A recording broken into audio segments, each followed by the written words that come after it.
This I call my first bait. The first one I made, let me get it for you. The first one I made was this one. I know, it looks a lot like the other one, doesn't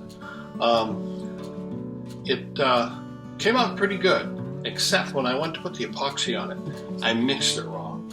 This was like 6-8 months ago, and it is still very sticky. In fact, when I picked it up off the bench, I had to snap it off. It was so sticky. It just does not dry and never will. But I will chalk it up as a mistake. So I realized the errors of my ways and made another one very similar to it. And so I consider this my first bait because that one really never worked. I couldn't do anything with it. Lately, I've been on the lake, both casting and trolling, and I've been getting so many hits with this lure. Now I know it's just a kind of a modified perch pattern, yellow perch, but I think I know what it is. First of all, the bait, in my naivety when I started making these, is really very wide, and it has a kind of a large bill to it at about almost a 45-degree angle. And I don't think it's really the color of the bait that's doing it that much. What I think it is the way it moves. Because when it wobbles, the wobble is really wide side to side. And on my pole, and I have a medium heavy pole, fiberglass pole, and it just does this in the water all the time. When I go to just reel it in fast, let's say it's the end of the day, or I want to change lures, if I'm just reeling it in, the pole bends. There's a tremendous amount of drag to it. So what I think it's doing is it's displacing a lot of water, and it actually probably sounds like a thumping action in the water to the fish. And they may not always be, that may not always be what they want, but right now it is. So I'm going to make another one about this shape and size, probably with a different color pattern, of course. And just because right now it's kind of working. And I haven't got any others that I've made this wide. I figured this was too chunky a bait after I made it. And all of my other ones have been much narrower, which most baits are, even the commercial ones. But I'm going to get started. It shouldn't take too long. It's a very simple bait to make. There's not a whole lot of carving into it or anything. And the only thing I've got in the shop that's thick enough for that is the cedar. The one I had is made out of pine. Cedar, the density isn't much different from pine. It carves about the same. Has about the same buoyancy. So, and it's 1 inch thick. So this lure is approximately the thickness of this block of wood. So I'm going to be using this. Everything else I've got is 3/4 inch, just standard board sizes. There it is. It's about 3 inches long.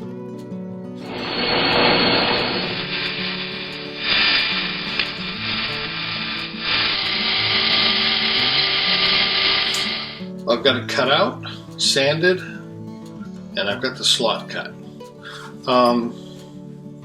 I could do some carving, but I think I'm just going to take it right down on the belt sander by eye. It's a soft wood. That's what I'm going to do.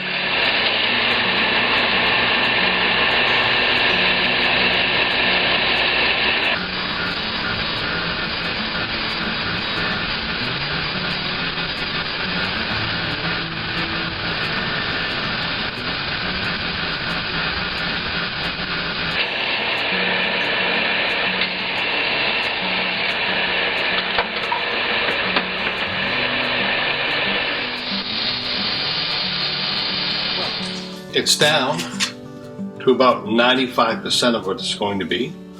Now, a fresh piece of 100 grit sandpaper into work.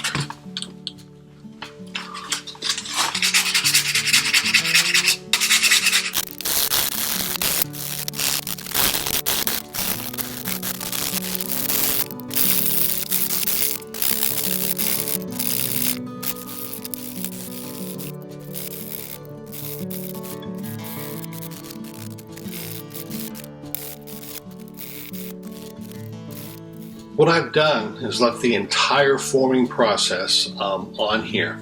Usually I cut out most of it and just show you at the beginning where it starts, and then kind of like when I'm finishing it up. So I cut out most of the thing just not to make a longer video, and it's tedious to watch. I did speed it up considerably on the video, but here's the bait formed by eye. And it is possible to do that, and I'll fine-tune it a little bit as I go along. As I keep watching it, I'll fine-tune. Okay, it's time to drill some holes. One on the front. There's one forward here for the other eye loop, and the other place, the one behind it, is where I'm going to be putting the hole for the ballast, and one on the end. I haven't used a ruler with this yet. Everything looks lined up. Let's drill some holes.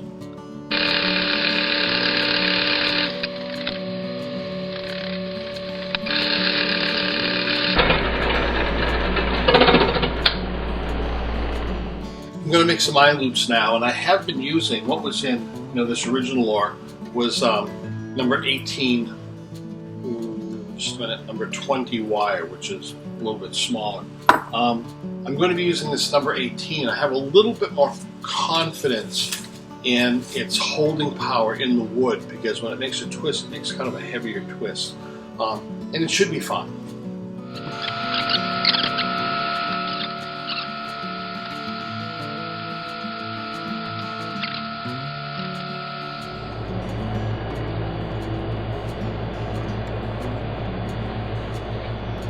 One last bit of sanding with some 240 grit paper, because I'm about to seal this.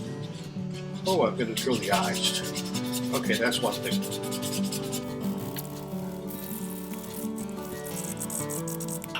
To get the eyes symmetrically in the right place, I've made dots on both sides. You make a dot in about the place that you want. In this case, there we go, that's better. In this case, I just sort of like from where the cut is for the bill, I just marked up from there a certain amount by eye. And for this one, I did the same thing. Now,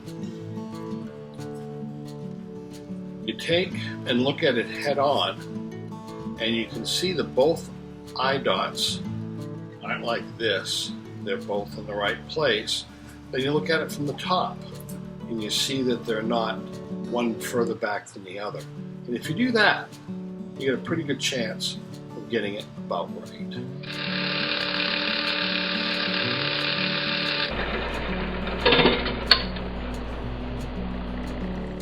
Now I can seal this in just wood sealer, sanding sealer, but you can also use super glue, CA glue. It's very quick. In a couple minutes, it's sealed. It soaks in really good. You got to do a light sanding afterwards because it does roughen up the wood. I wear a glove. You don't have to. You can put it on with your finger, but one, be prepared to have everything stick to your finger for a while, no matter what you touch. And also, you end up peeling off this crust that really doesn't want to peel off, so it's got to wear off. Kind of like artificial calluses.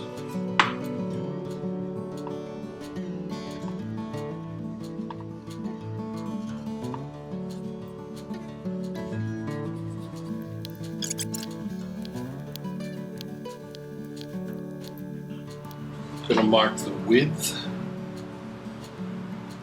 of the bait and how much it needs to go in on this polycarbonate.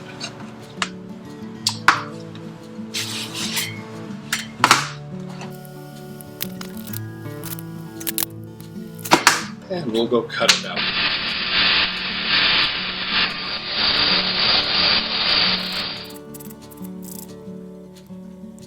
There it is.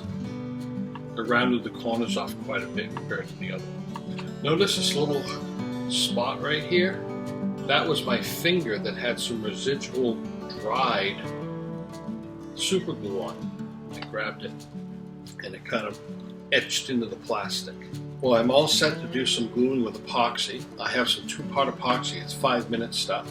I have my 3 eye loops.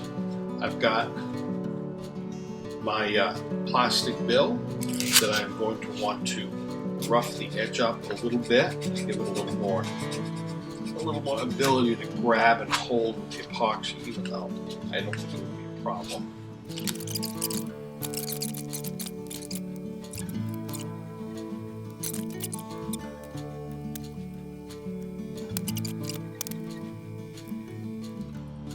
There, the eye loops, the hooks, and the line, and the bill. I'm going to give that a couple of minutes to dry, and while the lead pot is heating up, and then we'll put the lead in the hole and see how it floats. And the lead pot is ready.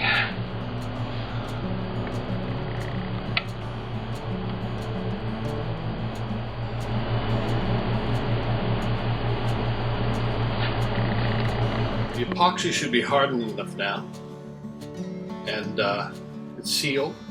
So what I'm going to do is put it in water, and I'm looking for something that floats. Doesn't have to float really high, but it doesn't matter if it does, because I found that this bill will pull it 3 or 4 feet underwater with no problem. So I've taken and hung a couple of hooks from here to give it a little more reality of how it's going to be when it's finally in the water. And let's see here. That's about right. It may float a little bit too much, but that'll be okay. I considered putting a little more lead in the belly. It floats a little bit high, but I do know that when I get the split rings on here, which don't do too much, and particularly the UV resin, particularly if I should put 2 coats, it'll bring it down a lot. It'll add some weight, enough to make a difference. So, time to fill this hole and then paint. You could do this 2 ways. One is with epoxy, and the other one is with baking soda and CA or super glue. And they both work quite good.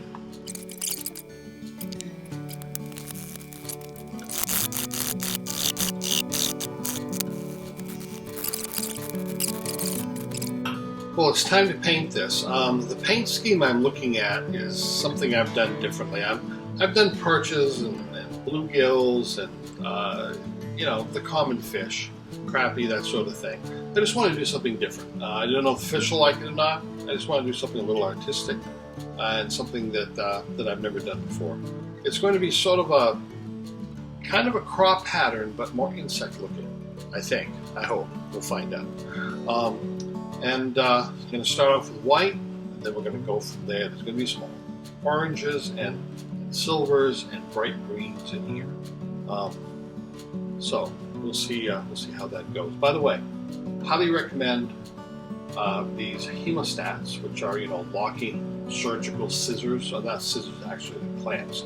And they use them for clamping off blood vessels during operations. This one is actually made for or sold as you know, for lure making. This is one of the darker slick ones.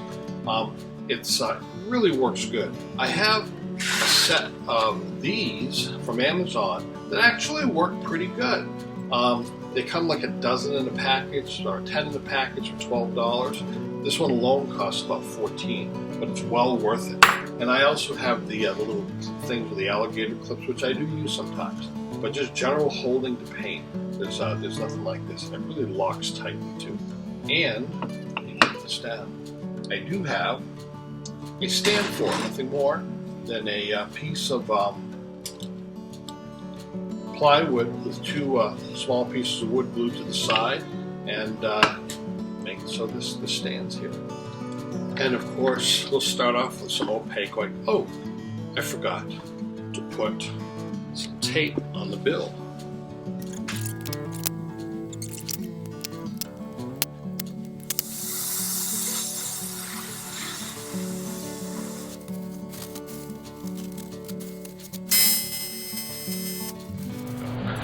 before I go any further, I want to make some eyes because I have to let them cure in the UV resin chamber.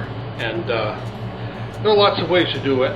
With me, I use this some Hobby Lobby premium vinyl holographic art deco, which really only matters if you're going to make some eyes that are kind of silver or clear, you know, with a pupil on them. And kind of stuff kind of looks like this. I have this hole puncher. I think it's for leather. I've had it for a long time, and you have to hit hard.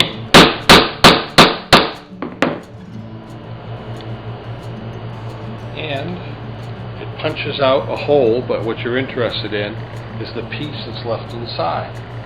And I'm going to make a few of these. I've got a block of wood with some of these long, small head deck screws, and I have a large one in the middle. That's just a handle to pick it up with. And I'm going to put some plain old kids glue stick on the top of each one of these so they will stick temporarily. Then I'll put one of these dots on the head of each one of these.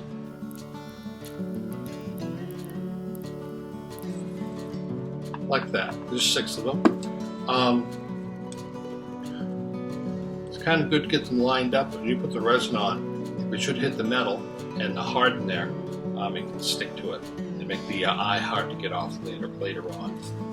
Now I want to get these as bright as I can, so I do have this fluorescent red. Why I'm making 6? Well, I may or may not use all 6 at some point in time down the road, but if I make 6, I'm bound to find 2 that I like. They don't always come out perfectly. We'll put on another layer. Make sure it's solid. Okay, for the next color, I'm going to put some window screening on here, and I've cut it not square with the screen so that the holes of the squares are really now diamond shaped if you turn them this way, so they're vertical like this. I'll show you afterwards.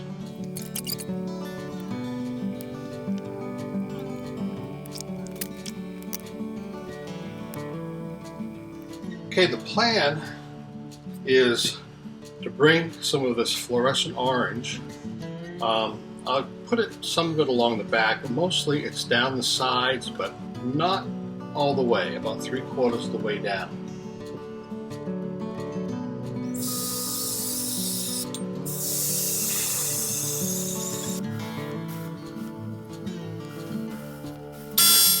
Okay, I've dried that. Now this is getting really weird. I'm going to apply a little bit of fluorescent yellow just above the orange.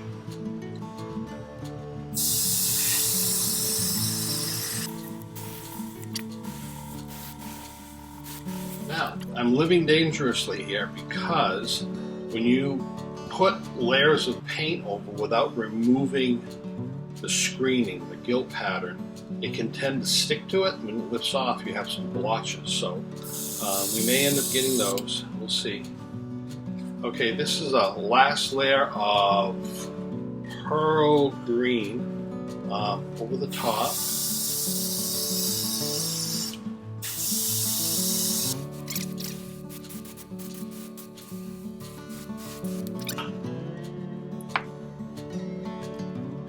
Fingers crossed, this could be a real disaster. Side's okay.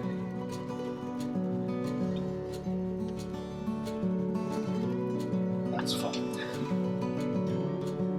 I don't know if you can see, but right there, the layers of paint below were lifted off a little bit, but it came out pretty good.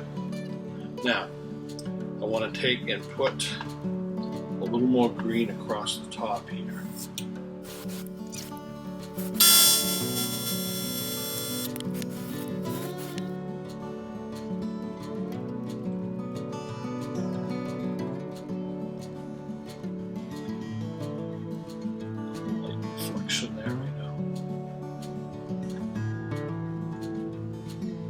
But we're not done yet. Okay, coming back to the eyes. This is the tricky part. I've got the back end of a tongue depressor here, put a little black paint on it, and I take this and roll it, it makes a line. I've got to take the excess off, otherwise it'll blotch. Let's hope for the best here.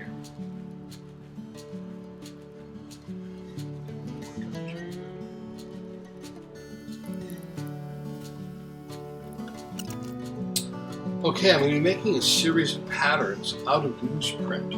And all it is a little piece of paper that's cut out, you know, like when you make a heart. So when you open it up, if I can open it up here, it's exactly the same on both sides. It's bilaterally symmetrical, I believe is the correct term. And then, oops, I'm going to put it right here, and you're going to put so that the fold is right down the middle. And if you do that, you know that you'll get the same half on both sides. So the seam for it is right here. Now,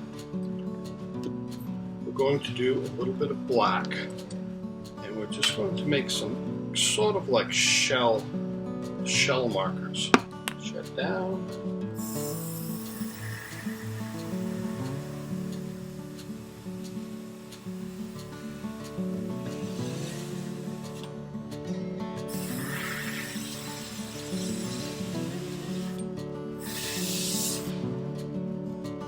Side.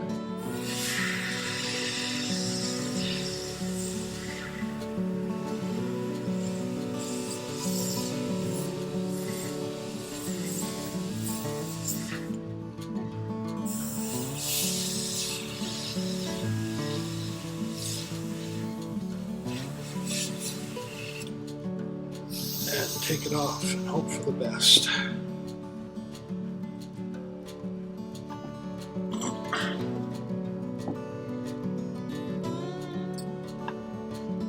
Okay, good, not too bad.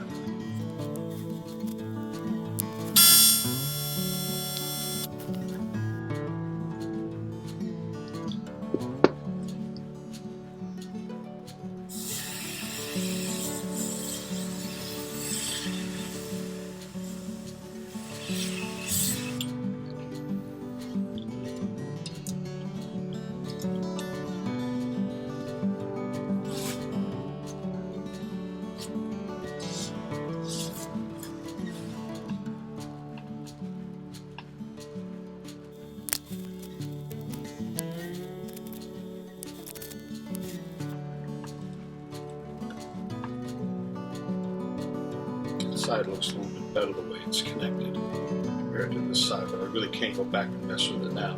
It'll make it even worse. Now we need one more pattern here.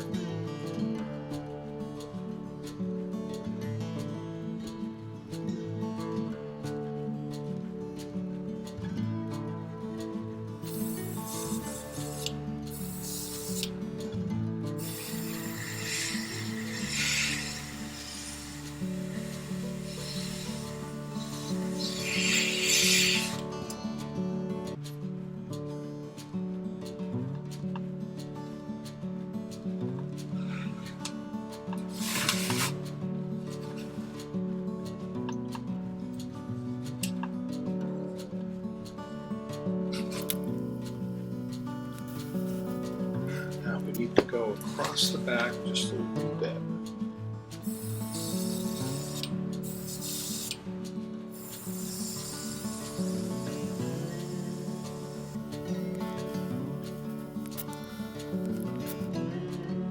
What I'm doing is just connecting the green area in between black stripes. And I'm going to take and put a little bit of blacker on the tops of the eyes. And we're almost done painting. Before I do that, I want to get this UV resin on the eyes so we can put them in the curing chamber so they'll be ready when we need them. Just put a bubble of resin on each one. It spreads out, and the surface tension makes it rise up into a bubble. Drop it right in the chamber. Turn the timer on. Let's go for 20 minutes. That should do it. It's a small bunch. If anybody's watched the building of this, you may have noticed there wasn't a fan on it before. I noticed it was getting a little warm inside, so I just put a small 120 volt fan to pull the air out so it's not drawing any dust. Now I need just a little more orange under the chin.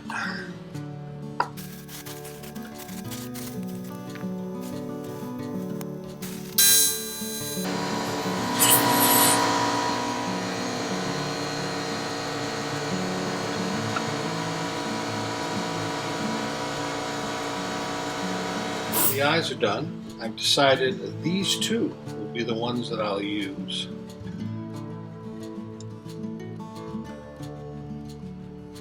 Peel it off here, and let's just see how it looks on here. Not too bad.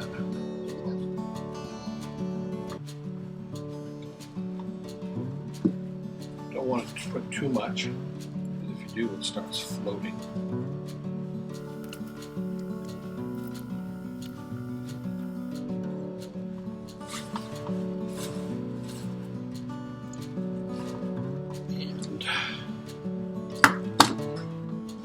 This side.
Side, and let's get some resin mixed up.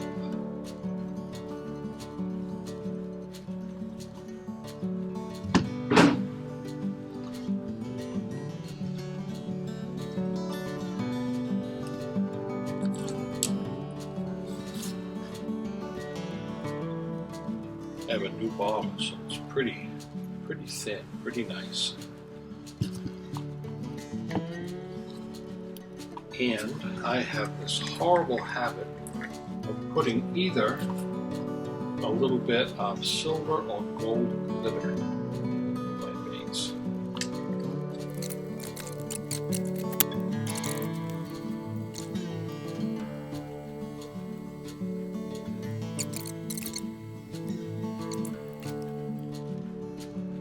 And we'll put it in the chamber, and I will be back eventually. Well, there it is.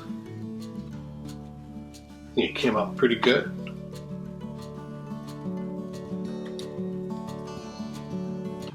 I'm gonna hold it steady here. Focus, maybe.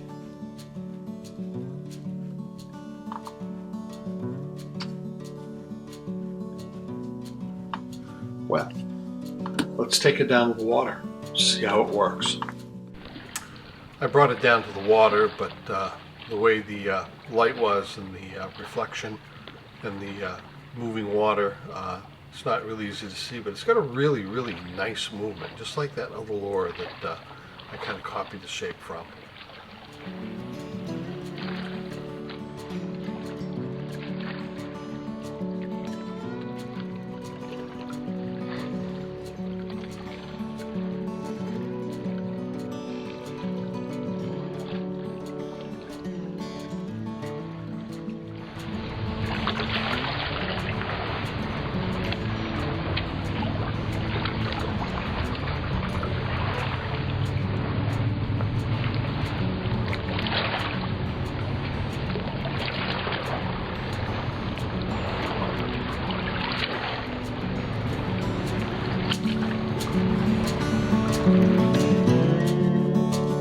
you.